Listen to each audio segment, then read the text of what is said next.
Hi guys, tonight we're going to read to you Curious George and the Dump Truck.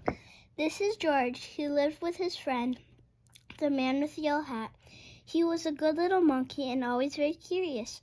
This morning, George was playing with his toys when he heard a funny noise outside. It sounded like a quack. George was curious. What could be quacking underneath his window? It was a duck, of course. Then George heard another quack and another. Why, it was not just one duck.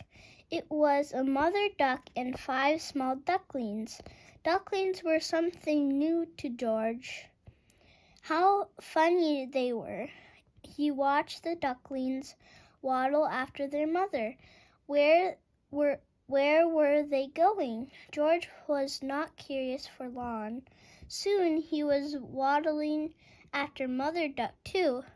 Now he could see where they were going. The ducks waddled all the way to the park. George loved the park. Today he saw children flying kites and gardeners planting trees by the pond. Then George saw something he had never seen in the park before.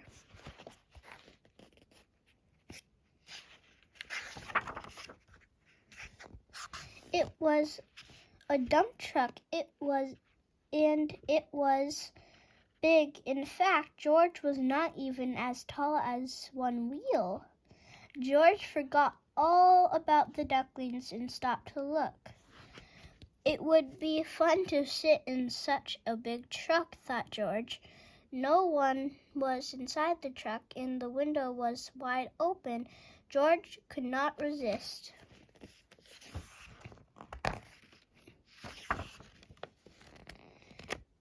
But sitting in a big truck was not so fun for a little monkey. After all, George could not even see out the window. He was too small. If only there were something to climb on. Would this make a good step for a monkey? Uh-oh. It did. Now George could see out the window. He saw grass and trees and a family eating a picnic. Suddenly, George heard a low, rumbly sound. Was his stomach rumbling? It's a truck moving. Oh no. His stomach rumbling, he wondered. It had been a long time since breakfast, but the rumbling was not coming from George's stomach. It was coming from the back of the truck. George was curious. He climbed out of the window. Then, like only what a monkey can, he swung up to the top of the truck. Now he could take a look. He saw the truck was filled with dirt. George was excited. What could it be better than a truck full of dirt? George jumped right in the middle of it, sitting on top of the dirt. George felt the truck bed beginning to tilt.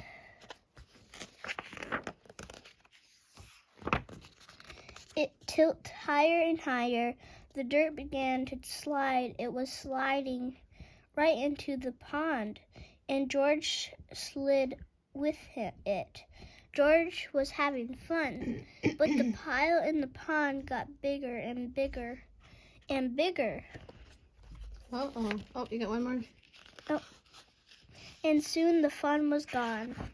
Oh, goodness. I'm glad you didn't get buried. That could Yeah. have been dangerous. You could suffocate under there. Yeah. Just then the gardeners came back from lunch and stood with their mouths wide open. Uh-oh. They saw the empty dump truck, the pile of dirt in the pond, and a very muddy monkey. They knew just what had happened. Mm-hmm. But before they could say a word, George heard a familiar sound. It's the man with the yellow hat. Yeah, I bet. Oh, no. Oh, no.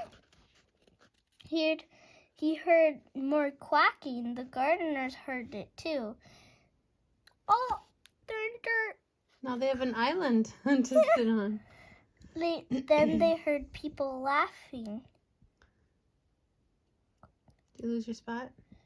Look. Look, said the girl. The ducks have their own island. Oh, Just yeah. like you said. Indeed, they did. The pile of dirt made an island in the pond, and Mother Duck and all her ducklings were waddling right on top. It's like, wait for me. Yeah. I think it's fun. Yeah. George was sorry he had made such a mess, but the gardeners didn't seem to mind. We were planting more trees and flowers to make the park nicer for people, said one of the gardeners, but you've made the park nicer for ducks too. Later, a small crowd gathered at the pond. Would you like to help me feed the ducks? A girl asked George. George was delighted.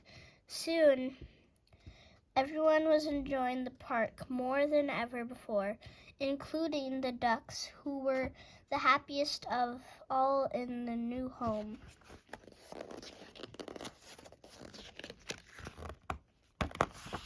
The end. What's on that last picture? Oh, there's the man with the yellow hat. Finally, he came. Okay.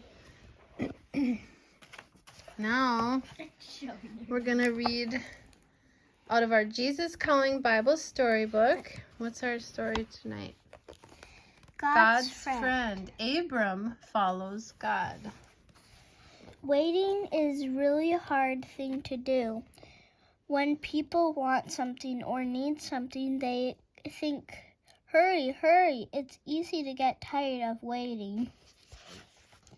God had a friend named Abram.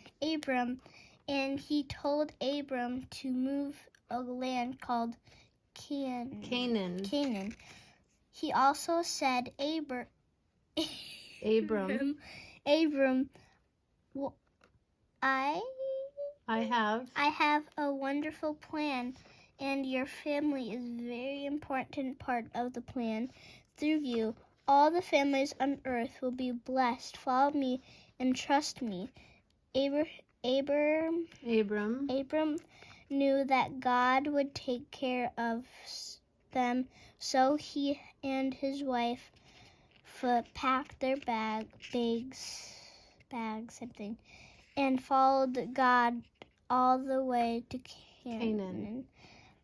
Then they waited for God to bless them with a family. And they waited and waited some more. God had said Abram's family would be very important, but how could that be if he had no children? Abram and Sarai, his wife, were getting really old, and waiting was very hard. One night, God called him outside and said, Abram, can you count all of the stars? Of course not, Abram said. There are too many. Millions and millions of stars were shining like diamonds in the black sky. That is how many great-grandchildren you will have. Wow. God promised, and Abram believed God. God came to Abram again, and this time he gave Abram a new name, Abraham. Yep. Abraham, which means father of many. Sarah's new name would be Sarah.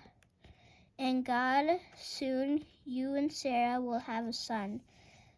Again, Abraham believed, and he felt so happy that he laughed out loud. When Sarah heard, she laughed too, but for another reason. Sarah thought God's promise was impossible.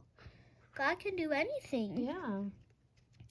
We are too old to have babies, she said.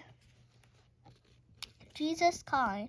Jesus looked at them and said, with man, this is impossible, but not with God. All things are possible with God. Mark 10:27.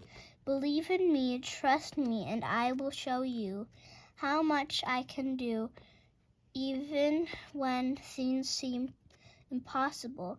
You can trust me to do what I say I will do. Nothing is too hard for me. That's right. Well, we hope you you like the stories tonight. Good night.